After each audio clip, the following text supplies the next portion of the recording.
ውስጣዊ ጉዞና ለውጥ ላይ ያላችሁ ሰዎች ውስጣዊ ጉዟችሁ እንዴት እንደጀመረ ወይም ደግሞ መንገድ ላይ ለመሆኑ ምን ማረጋገጫ አለኝ ብላችሁ የምታስቡ የምትጨነቁ ከሆነ በዚህ ነገር ማረጋገጥ ትችላላችሁ። ውስጣዊ ጉዞ ላይ እንግዲህ እንደ መጀመሪያ ሂደት ወይም እንደ ማስቀጠያ ሆኖ የሚነሳላችሁ ጉዳይ ምንድነው? በስጋችሁ በኩል የሚሰለጥንባችሁ ነገር በሙሉ ዋጋ እያጣ ስጋችሁን እያስገዛላችሁ የሚመጣበት አካሄድ አለ። ይህ የመጀመሪያው ሂደት ነው። ሐሳባችሁ ከዚህ በፊት እንግዲህ አልገዛ አልታረም ካለ ወይ በግድ እናንተ ሳትፈልጉ አንድን ነገር በግድ በሰውነታችሁ በስጋችሁ ግፊት ምክንያት ካለ ፈቃዳችሁ ልማድ ሆኖባችሁ ሱስ ሆኖባችሁ ታረጉት ከነበረ ይህ የውስጣዊ ጉዞ መንቀሳቀስ ሲጀምር ወይም ለውጥ ማምጣት ሲጀምር ወይም ከፈጣሪያችሁ ጋር ያላችሁ ትስስር እየጨመረ ሲመጣ መጀመሪያ የሚሆነው ነገር ምንድነው? ስጋችሁን ማስገዛት ይጀምርላችኋል። ሐሳባችሁ፣ ስሜታችሁ በቀላሉ አይለዋወጥም፣ አይናወጽም። ከዚህ በፊት ሰልጥኖ መከራችሁን የሚያበላችሁ ምናልባትም በጣም ብዙ መስዋዕት ያስከፈላችሁን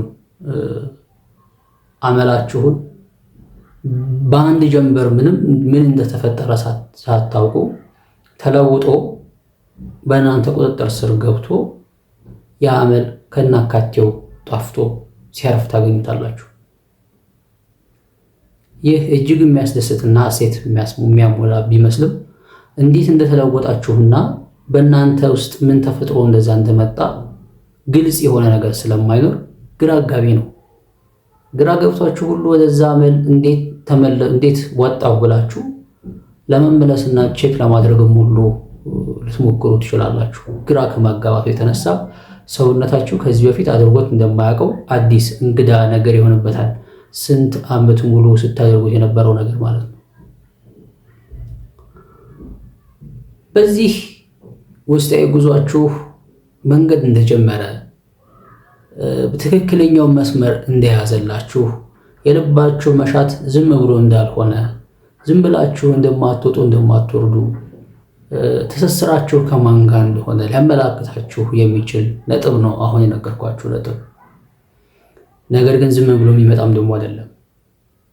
የምር የእውነት መኖር ስትጀምሩ የምታደርጓቸው ነገሮች በሙሉ መሬት የረገጡና በትክክል ስምም የሆነ ከውስጣችሁ ጋር መሆን ሲጀምር በፊት ከነበረባችሁ እንግዲህ አንዳንዴ በጣም ከባዱ ነገር ምን መሰላችሁ?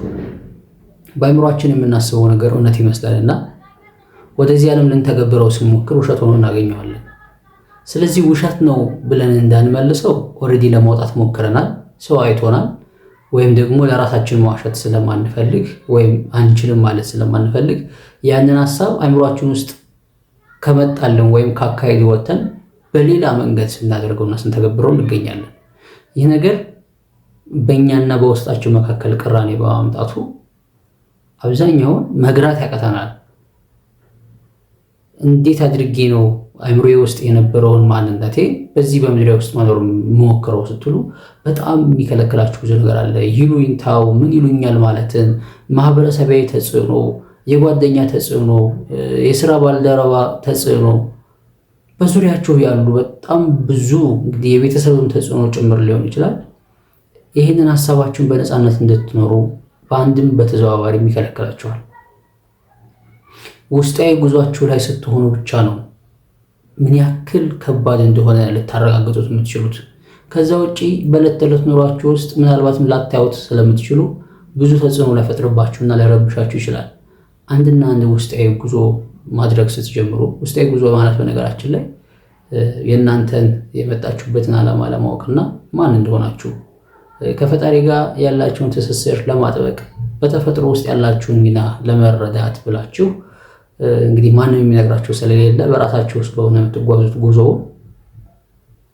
በዛ በመንቀሳቀስ መሀል ላይ እንግዲህ የምታገኙት ሂደት ነው ይሄ አሁን መጀመሪያ ላይ ነገርኳችሁ ሂደት። ስለዚህ መጀመሪያ የሚያደርግላችሁ ነገር ምንድነው? እምቢ የሚላችሁን የሚቃወማችሁን ከዚህ በፊት የሚከብዳችሁን ነገሮች ሲያቀልላችሁና ስጋችሁን ሲያስገዛላችሁ ማስተዋል ትጀምራላችሁ። ይህ ከሆነ ምንም የተለየ ነገር ማድረግ አያስፈልግም። በእርግጥ መንገዳችሁን ዝም ብላችሁ መቀጠል ነው። ምክንያቱም እናንተ በገዛ ፈቃዳችሁ አይደለም የገዛችሁት፣ ሂደቱ በራሱ ያመጣው ለውጥ ስለሆነ ይህ ለውጥ ላይ ከደረሳችሁ ምንም አይነት የስሜት ምላሽ ሳትሰጡ ዝም ብላችሁ መንገዳችሁን ቀጥሉ። ይህ የስጋ ማስገዛት ጉዳይ እየቀጠለና እየከበረ ይመጣል። የእናንተም ውስጣዊ ሰላማችሁ እየተመለሰና በፊት ላይ እየደፈረሰ የሚያስቸግራችሁ ውስጣዊ መንገዳችሁ ጠርቶና ካርታው ተንኳሎ ልታዩ ትችላላችሁ ማለት ነው። ከየት ወዴት እንደምትደርሱ ልታዩ ትችላላችሁ ማለት ነው። በነገራችሁ ላይ እንደዛ ሲሆን ውስጣችሁ የዋህ የሆነ ገራገር የሆነ በቀላሉ ስሜቱ የማይነካ የሆነ ለሰዎች አዛኝ፣ ሰዎችን የሚረዳ፣ በሰው እግር ላይ ሆኖ የሚያስብ አይነት ማንነት እየያዛችሁ ትመጣላችሁ ማለት ነው።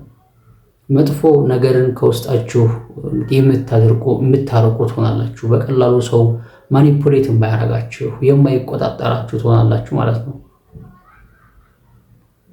ይህንን ጉዞ ላይ ያላችሁ ሰዎች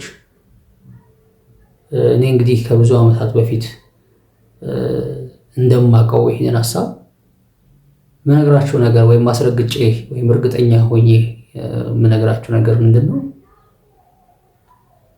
ብዙ ያን ያክል የምታሳዩት ነገር አትጨነቁ። አንድና አንድ መጨነቅ ያለባችሁ የምትፈልጉትን ነገር የምር እፈልገዋለሁ አልፈልገውም ብላችሁ ውስጣችሁን ደጋግማችሁ በመጠየቅ ውስጥና እንደማታደርጉት እንደማትችሉ እያወቃችሁ እንኳን ያንን ነገር ከልባችሁ መፈለጋችሁን ማረጋገጣችሁ ነው።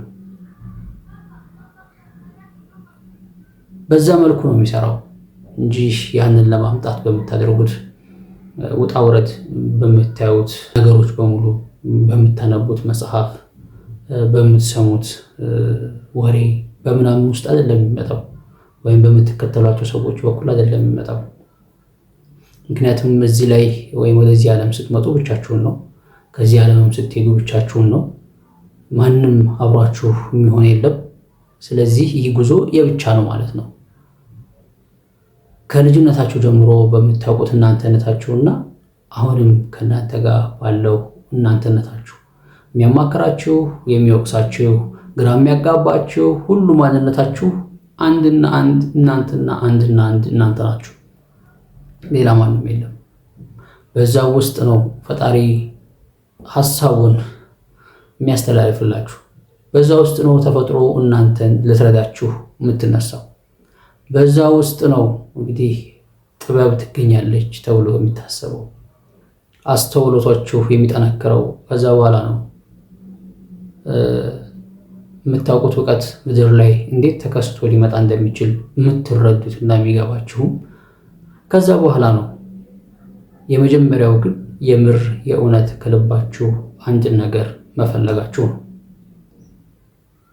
እንደማይሆን እንዴት እንደሆነም በማታውቁበት መልኩ ማለት ነው። ጊዜ ይወስዳል። በእርግጥ የጊዜው ነገር በጣም ይገርማል። ተስፋ እስኪያስቆርጣችሁ ድረስ ምንም አይነት ነገር ላታዩ ትችላላችሁ። ፈተናው ሊበዛ ይችላል። ነገር ግን በፈተናው ውስጥ ምን እየተከናወነ እንደሆነ ደግሞ ታውቁት ነገር ስለሌለ ያን ያክል እንዲህም ነው እንዲያም ነው ብላችሁ መፈረጅ አትሞክሩ።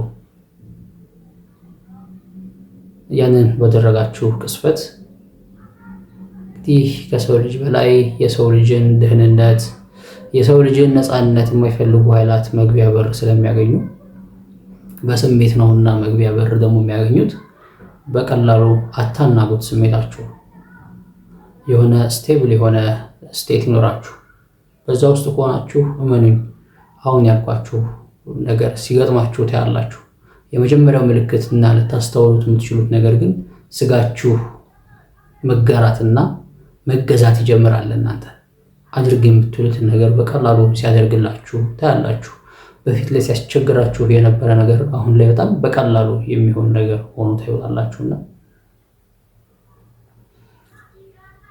በዚህ መልኩ ወደ ቀደመ ማንነታችሁ ለመመለስ እንዳትሞክሩ ተስፋ ቆርጣችሁ። እርግጥ አሁን ላይ እንደዚህ አይነት ጉዞ ለሚያደርግ ሰው ሲስተሙም ሆነ አኗኗሩ እጅግ በጣም እየከረረ እየከበደ የመጣ ቢሆንም እንግዲህ ሁሉም እውቀት ሁሉም ጥበብ የሚገኘው በመከራ ውስጥ ነውና በዛ መከራ ውስጥ ደግሞ የእኛን ትክክለኛ ማንነት አንጥረን ለማግኘት በእነዚህ ሁሉ ፈተናዎች ጸንተን ማለፍ አለብን ማለት ነው። ይህንን ጉዞ ለሚያደርጉ ጥቂቶች ብቻ የሚገባ ቪዲዮ እንደመሆኑ ጥቂቶች ናቸው የምትረዱኝ። ብዙሃኖቹ ደግሞ ራሳችሁን ለመጠየቅ ተጠቀሙበት። አመሰግናለሁ።